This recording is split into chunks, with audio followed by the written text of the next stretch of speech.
আসসালামু আলাইকুম। আজকে আপনাদের দেখাবো কিছু সবজি। আগেও দেখাইছিলাম কিছু সবজি কিনেছিলাম বাজার থেকে, আজকেও দেখাবো। আগে কত দাম ছিল, আজকে এখন বর্তমানে কত দাম। এখন 150-200 টাকা হলে বাজার ভর্তি আনা যায় এক পূজার।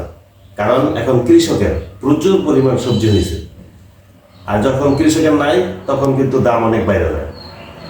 তবে দাম কম বেশি আছে।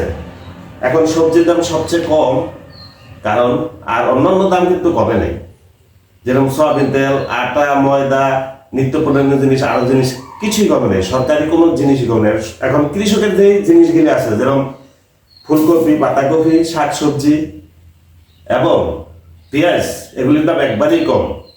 এখানে আমি দেখেন 200 টাকার মতন বাজার করছি, প্রচুর পরিমাণে বাজার। তো আপনাদের আমি দেখাচ্ছি। কোনো কোনো জায়গায় এই ফুলকপি এখন খায়ও না।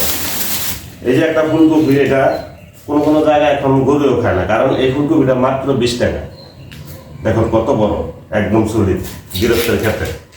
আর এই যে একটা পাতাকপি দেখেন, এটা দেখাচ্ছি কত বড়, কত কেজি, এটা মাত্র 20 টাকা।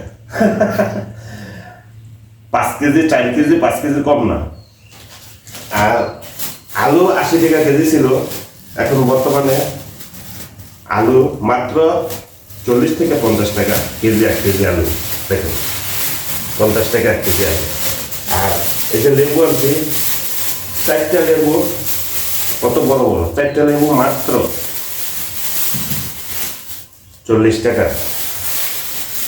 অনেক বড় বড় লেবু দেখেন। এখন সবকিছুর দামই মোটামুটি কম, শাকসবজি আর কি। আর এই যে ক্ষীরা, অনেক সুন্দর সুন্দর ক্ষীরা, এই ক্ষীরা মাত্র 20 টাকা কেজি ক্ষীরা, দেখছেন?